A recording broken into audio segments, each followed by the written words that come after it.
Welcome to TRIVI-yeah! I am your host, Dean Felix. This is the podcast where you can learn something new, feel good about the things you already know, and get your filthy mind back into the gutter where it belongs. More on that in a little bit. Hey, first things first, the answer to last episode's bonus question is Barbarella. What was that question? Well, to find out, all you gotta do is listen to the last episode. Bonus questions are in the back. Speaking of back, if you are returning for another episode of TRIVI-yeah, hell yes, welcome back. Guys, there's news. We have joined the Spark network of podcasts. Wow, what does that mean? I'm not sure. I'm still figuring it out. Mostly, there are ads now. Ads! Guys, this means the podcast might eventually generate revenue. Incredible stuff! Yeah, I mean, real talk, that is the dream, to be able to do this full time. To tighten up these gigantic gaps between episodes. Sorry about that, by the way. Things over here have gotten a little weird. More about that in the monologue coming up. Stay tuned. It's a lot of info. It's too much info. It's so much info. I am a little terrified. I think you'll enjoy it. So, hey, I'm sorry if the transition is a little rocky, but this is great news. It's great news, and I am excited to be a part of the team. Thank you to the fellas at Spark for inviting me. They seem like such nice Canadian boys. They really do. They've been very patient, waiting for me to finally get this episode out, but it is here, and guys, it's a good one. But wait, there's more news! Let me get my professional voice on. Next order of business. The results of last episode's poll on whether or not we go explicit are in. We received a whopping 1 vote. 1 vote! Incredible. The options were F yes, F no, or the third option, which received the single vote, simply F. I'd say that counts. So we are going explicit. Oh boy. Oh boy. Now, listen. I don't expect the pod to really be all that explicit. I'm just not a very explicit guy. However, now I won't have to tiptoe around certain subject matter, and I might even toss in the occasional well-timed F-bomb. Oh, we love it. We love a well-timed F-bomb. How about that? In fact, there is one F-bomb in this episode. Pretty exciting stuff. So, listen closely to see if you fucking hear it, and I think you will really enjoy it. If this is your first episode, hello. Hi. Enjoy all the snacks that we've laid out. The coffee on the left is decaf, and the coffee on the right is also decaf, but it's labeled as regular. Oh, and here's a quick explanation about what you're going to hear. 10 multiple choice questions coming your way as we travel down that rabbit hole of trivia knowledge. What does that mean? Well, it simply means that each question leads into the question that follows. What does that mean? Well, I think you'll catch on pretty quick. Oh, and I start with this opening monologue. You might be tempted to skip that, but I wouldn't because it would hurt my feelings. Also, you wouldn't understand some of the jokes because I do a lot of callbacks. I want you to get the jokes. I want you to feel included, and I want you to enjoy these wonderful trivia questions. By the way, none of these questions were written by AI. Oh no, they're not pulled from any old trivia board games. No, I researched and wrote them all myself, and I really hope you like them. I'm so glad that you're here. We need more listeners like you. So if you like the show, please like the show, subscribe, leave a positive comment. If there's a rating option, 5 stars sounds pretty good. Tell your friends about the show, leave a social post, do all of those wonderful things that helps this podcast continue to grow. And guys, maybe eventually I'll be able to afford some actual regular coffee. Well, that's enough jibber jabber. Let's get on with the show. Guys, it is time to play a little TRIVI-yeah! Right after this.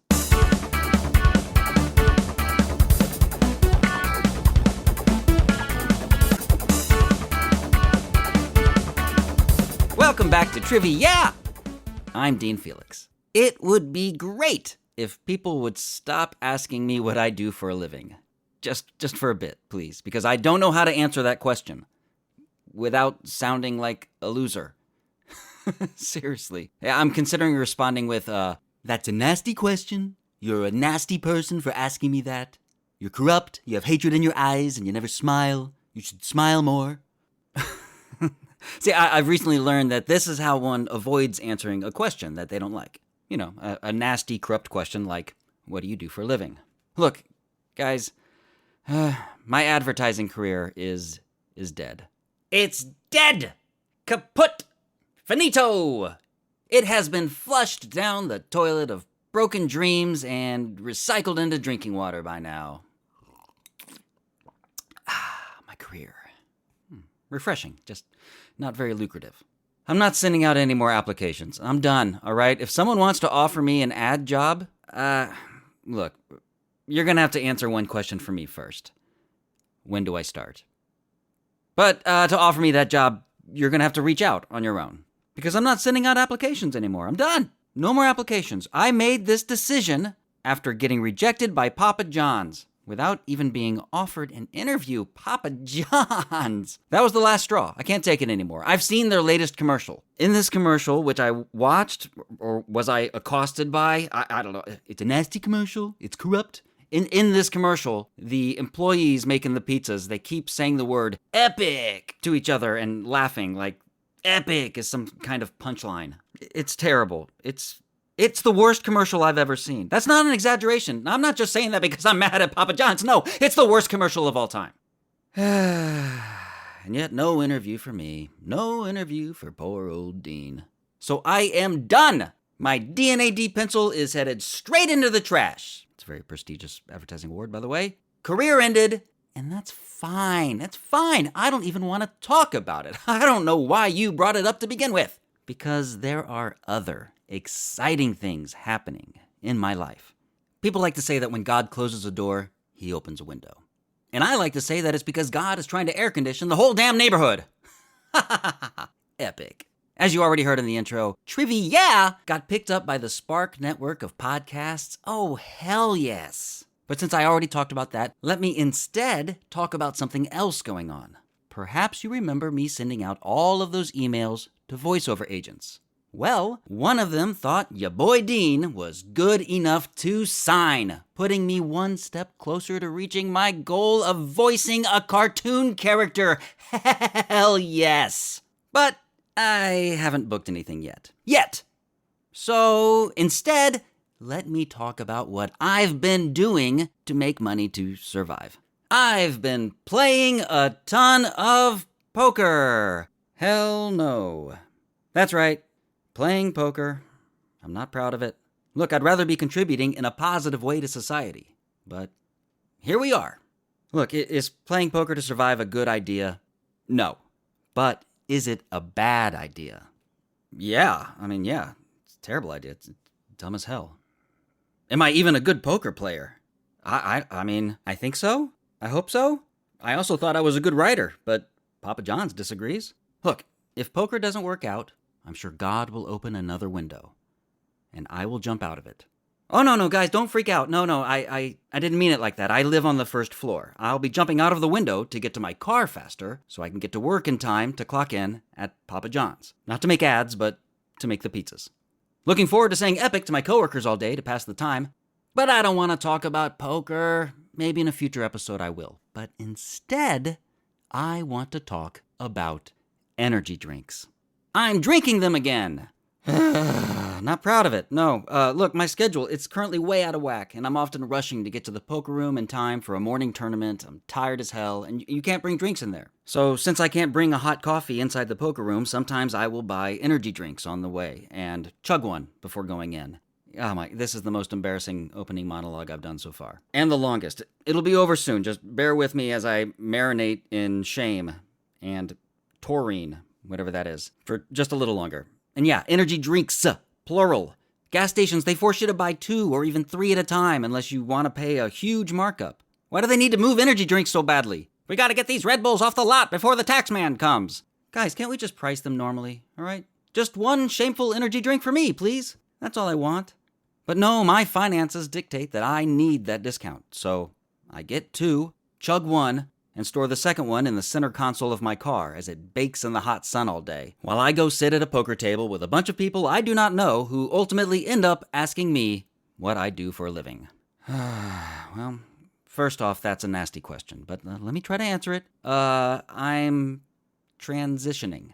Happy Pride Month, by the way. Shout out to my queer listeners. I'm transitioning from a career as a prestigious award-winning advertising creative to a voice actor who has yet to book a gig / trivia podcast host / small stakes poker player / future maker of Papa John's pizzas. You know what? It'd just be easier to say that I'm kind of a loser at the moment.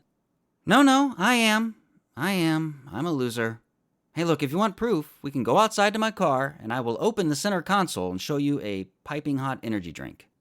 It's time for question one. Time for question one.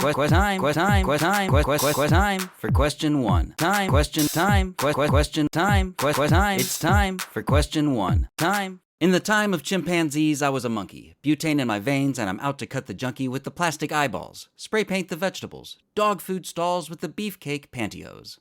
This is the opening lyric to Loser, Beck's first major hit from his 1994 album, Mellow Gold. The song is a jumble of non-sequiturs that Beck wrote purely to see if the audiences at the small coffee shops he used to perform at were actually listening.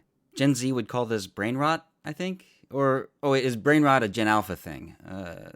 6-7, whatever. That doesn't matter because Generation X representative Beck was doing it 32 years ago. Ha ha! Suck it, kids! Actually, no, I'm going to take that back. Do not suck it. Go read a book. Have AI read you a book. The only consistent lyric in the song is the self-referential chorus, where Beck calls himself a loser, first in Spanish and then in English, and then he invites you to kill him, which fortunately no one has taken him up on.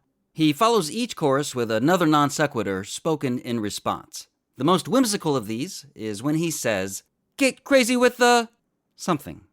What is it that Beck wants us to get crazy with in the song Loser?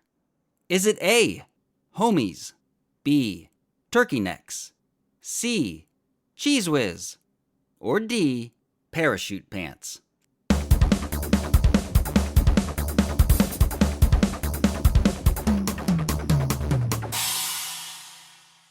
The answer is C. Get crazy with the cheese whiz. Ah, that's so relatable. And good writing, you know? You can't write if you can't relate. Trade the cash for the beef, for the body, for the hate, and my time is a piece of wax falling on a termite that's choking on the splinters. Beck has won 8 Grammy Awards so far in his career, though he has been nominated 22 times, which means he's lost 14 times. Loser. No need for excitement or hullabaloo. It's just question 2. Spelled Cheez, Cheez Whiz is a processed cheese sauce produced by Kraft Foods. The most famous Philly cheesesteak restaurants in Philadelphia say that Cheez Whiz is by far the most popular choice of cheese topping, with Geno's Steaks claiming to go through up to 10 cases of Cheez Whiz every day. And though there are worse decisions you can make in life than getting Cheez Whiz on your cheesesteak, if you ask the staff, they recommend going with provolone. But you can't really get crazy with provolone. Provolone is serious cheese, and it will not tolerate your buffoonery. But Cheez Whiz will. Hey, guess what? Cheez Whiz contains cheese. Yeah, kinda. Its ingredients list cheese, culture, and milk separately. But hey, that's cheese in my book, or at least the book that AI reads to me every night at bedtime. Unsurprisingly, there's a bunch of other ingredients involved in making Cheez Whiz. If you were to look at the ingredients listed on the label of a jar of Cheez Whiz right now, which of the following would you find? A, eggs, B, vanilla, C, gelatin, or D, Worcestershire sauce?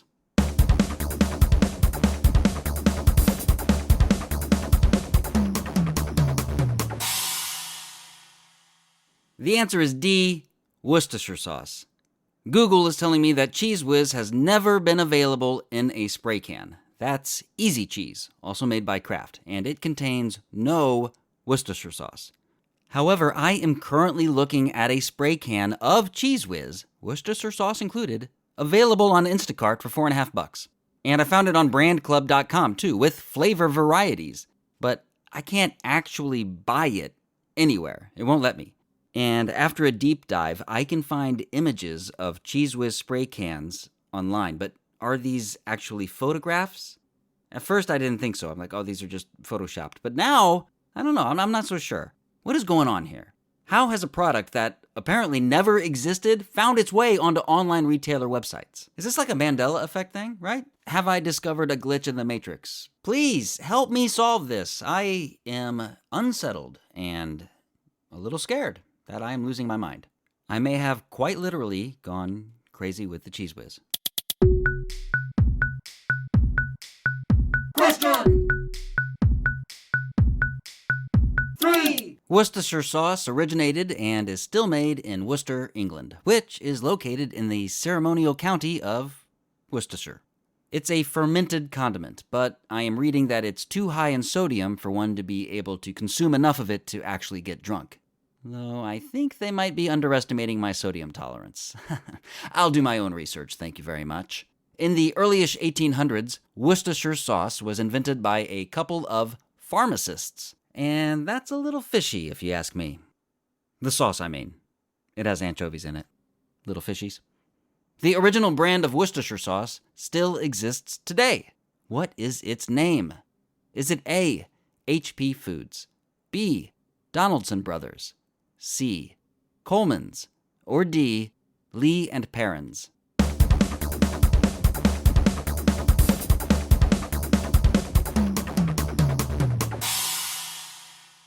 The answer is D, Lee and Perrins.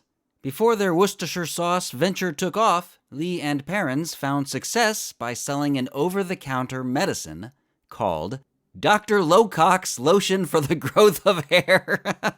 I can't. Dr. Lowcock's Lotion for the Growth of Hair. Fishy products were kind of their thing. Why are we here? Where are we going? Who's behind all of this? What should I get for lunch? What is this question for?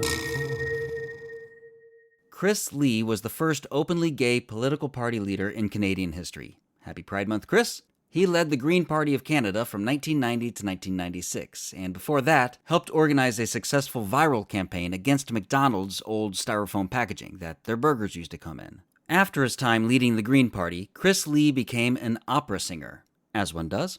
He had his first onstage solo in a famous comic opera composed by Gioacchino Rossini. This opera is considered one of the greatest works of musical comedy, and even if you've never seen it, you've probably heard the famous aria from the title character, which goes, Figaro, Figaro, Figaro, Figaro, Figaro. He says Figaro a bunch of times in a row. Name that opera. Is it A, La Bohème, B, The Magic Flute, C, The Barber of Seville, or D, The Marriage of Figaro?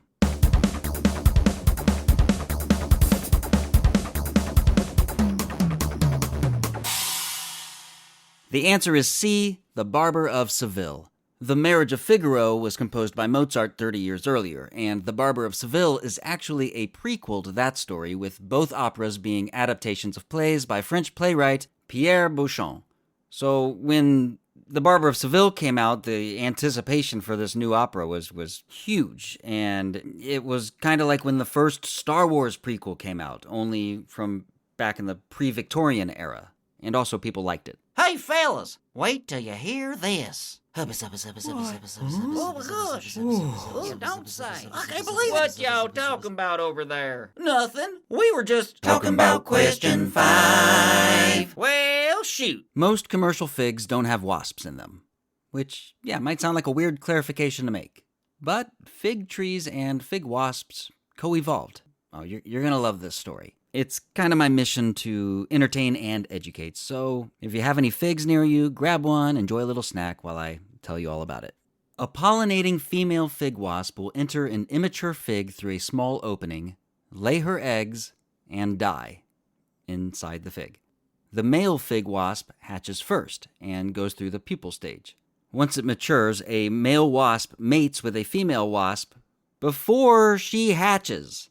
And then the male wasp gets the heck out of there. He burrows out of the fig and, good news, dies. The female fig wasp hatches already pregnant.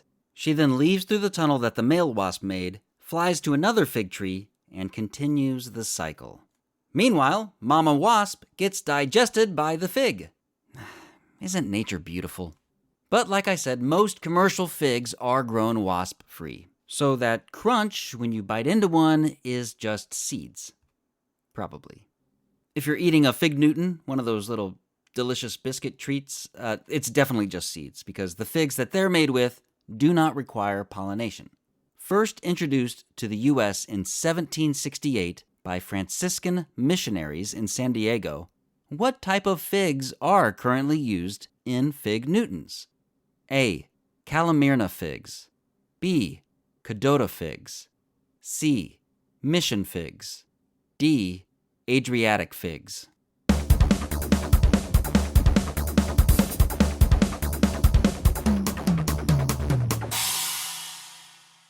The answer is C. Mission figs. Now, I've never mentioned this before, but if there's ever a question that I feel is just way too hard on its own, like this one, I'll drop a hint somewhere in the lead-up, like how mission figs are named for the missionaries who planted them. And in this one, I dropped a clue even earlier than that. So yeah, you can go back and listen again. I'm sure you'll catch it. So please don't get mad at me, all right? Save your anger for those who deserve it, like those male fig wasps, right? Bunch of creeps, if you ask me. Oh, bro. Bro, this is 6, bro. Bro, did you make this? Oh, bro. Bro, this is so 6. Is this your question? Bro, this question is 6. The Mission Impossible series of films put out its 8th and final film in 2025 with Mission Impossible: The Final Reckoning. These films obviously star Tom Cruise, who has had to deal with people making jokes about him being short his entire career. He's listed at 5'7". Some say he's shorter than that, but I don't know. I've never met him. But look, it doesn't matter if you're short, all right? You shouldn't stress about your height, okay? I don't, and I'm only 6'2". I've heard it said that Tom Cruise only stars in movies with women who are shorter than him. And after going through all of the female leads of the Mission Impossible movies, here are the heights I found for them. 5'3", 5'5", 5'5", 5'7", 5'7", 5'7", 5'7", and 5'7", and a quarter inch.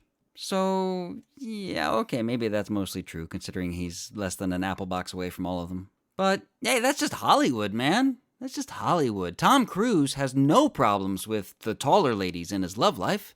And no, I'm not getting into those other rumors, all right? Happy Pride Month, by the way.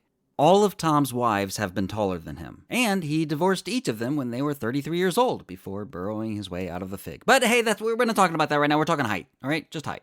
Tom Cruise's third and most recent wife, Katie Holmes, is 5'9". Tom's second wife, Nicole Kidman, is a very tall 5'11". And coming in at a respectable 5'8" tall, who was Tom Cruise's first wife? A. Holly Hunter. B. Emmanuelle Béart. C. Mimi Rogers.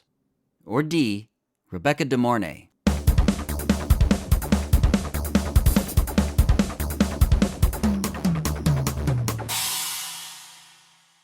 The answer is C. Mimi Rogers.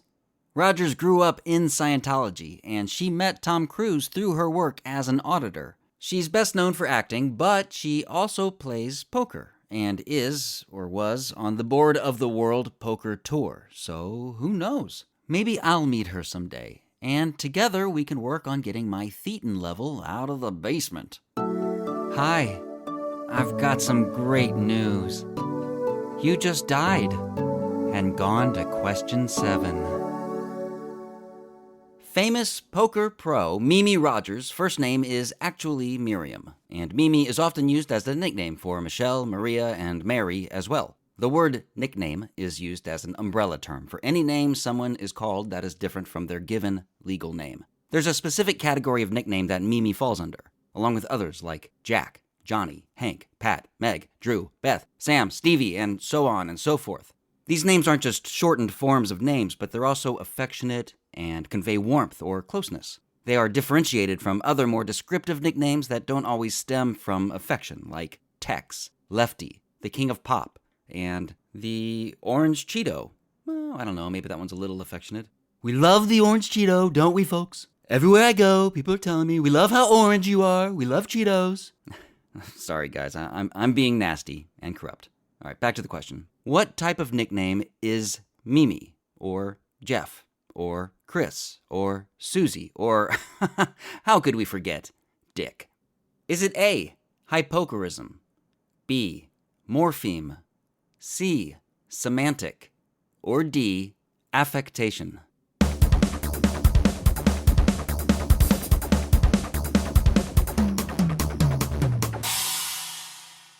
The answer is A, hypocorism. Meg is a hypocorism of Margaret. And so is Peg, or Peggy. And so is Daisy. Meg is just a shortened Margaret, and Marguerite is the French word for daisy. So that one makes sense. Peg, however, just rhymes with Meg. And that is the only reason it exists. Same with William becoming Will, which rhymes with Bill. And Richard to Rick to, how could we forget, Dick? There we go. That's 20 points, plus I used all my tiles. That's another 50 for 70 points. It's not a word. Yes, it is. It's not a word. It is a word. I'll look it up. Okay. I'm looking it up. All right. I'll show you. I'll show you. You'll see. Oh my gosh. Here it is. Look. To ask a lot of questions is to questionate. I told you. In hip-hop music, the hype man supports the featured performer by raising the excitement of the audience with interjections and backing vocals. These interjections also give the hip-hop artist a chance to breathe between lyrics without interrupting the flow of the song. I once thought that a hype man sounds kind of lame. Like, that's the job you give the guy with no talent. But I was wrong. In some cases, that's the guy with the most talent. Many hype men have become huge stars. Lil Jon successfully turned his hype man style into a solo career. What? Yeah, okay. And Flav became a reality television icon. And Puff Daddy / Diddy, did nothing. Yeah, there's been no news on him for a while now. You know what? Let me just check online real quick to see. What the heck? 10 cases of baby oil a day? Oh no, this says Cheese Whiz. Rapper J-Rock used his cousin MJ as his hype man until MJ was killed while they were out on tour. So as a last-second replacement, another hype man stepped in to fill the role. This gave an opportunity for J-Rock's new hype man to share his personal tracks with some influential people in hip-hop like Tech-9, and it jump-started his own career, which has since grown exponentially.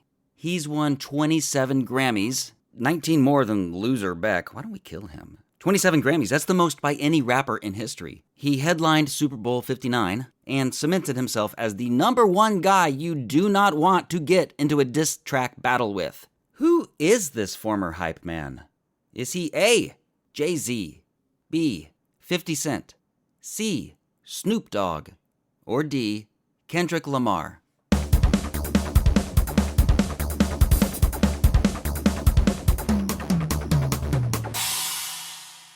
The answer is D, Kendrick Lamar. Drake and Kendrick Lamar began feuding in 2013, and Wikipedia is trying to tell me that it's still ongoing, but no, it's over. After many diss tracks were recorded back and forth between both artists, Kendrick Lamar delivered the decisive blow with Not Like Us, which was so devastating that it essentially destroyed Drake's rap career, while also winning 5 Grammys for Lamar. Drake lost so badly that he even sued for defamation, which is embarrassing. And his lawsuit wasn't just dismissed, but it failed to win a single Grammy.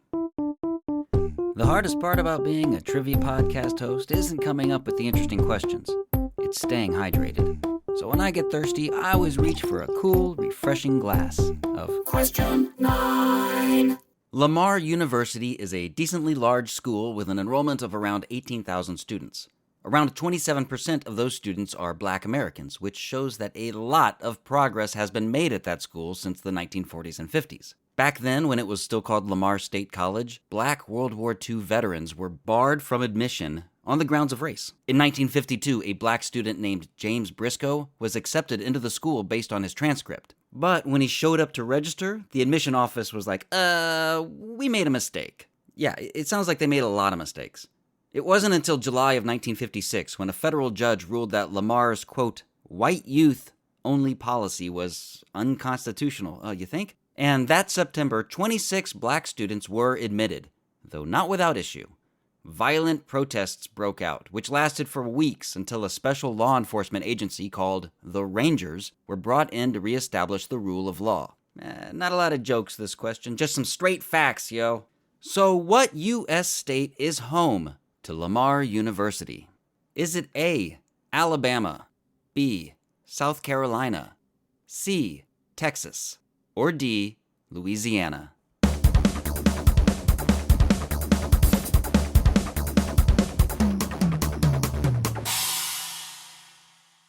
The answer is C, Texas. Congrats, Alabama, South Carolina, and Louisiana. You dodged this one. So I didn't give the full name of that law enforcement group because that kind of would have given it away, as they are called the Texas Rangers, also known as the Diablos Tejanos. Colorado and Arizona also have their own groups of rangers, and for 3 months in 1853, so did California. The California Rangers killed a group of outlaws, bringing the leader's head back in a jar, got paid $6,000, and then disbanded, seeing as there were no more crimes to solve, or perhaps just not enough jars.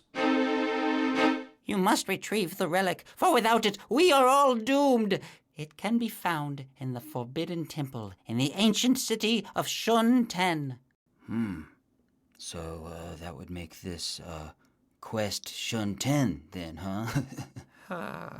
You know what? Forget the relic. Just leave.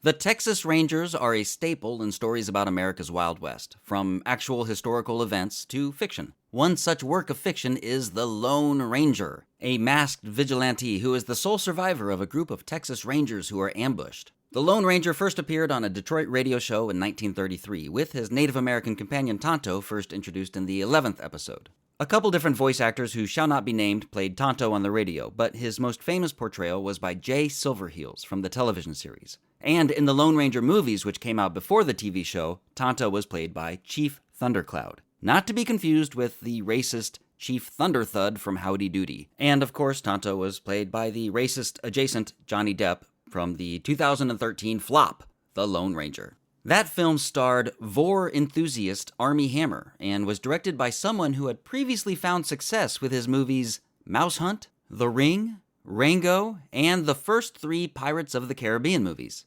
So who directed 2013's The Lone Ranger? Was it A, Tim Burton, B, Gore Verbinski, C, Tony Scott, or D, Rob Marshall?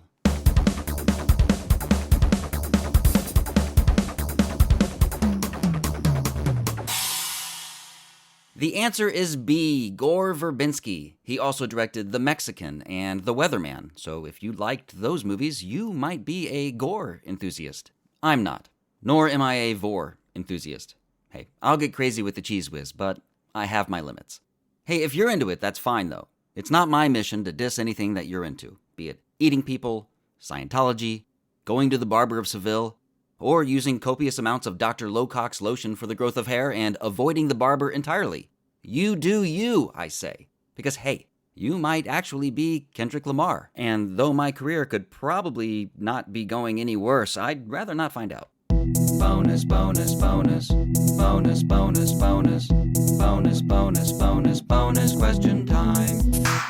So I mentioned apple boxes before, those things that Tom Cruise stands on to be taller than his co-stars. Apple boxes are 20 inches by 12 inches, and they come in 4 different heights. We call them full apple, half apple, quarter apple, and pancake. So what is the height of Tom Cruise's favorite, the full apple? That is your bonus question. How tall is a full apple box? Like every bonus question, there are no multiple choices. There is no countdown timer. If you don't already know the answer to this question, please feel free to go down your own rabbit hole of trivia knowledge, or you can join me for the next episode where I will have that answer for you at the beginning of the show.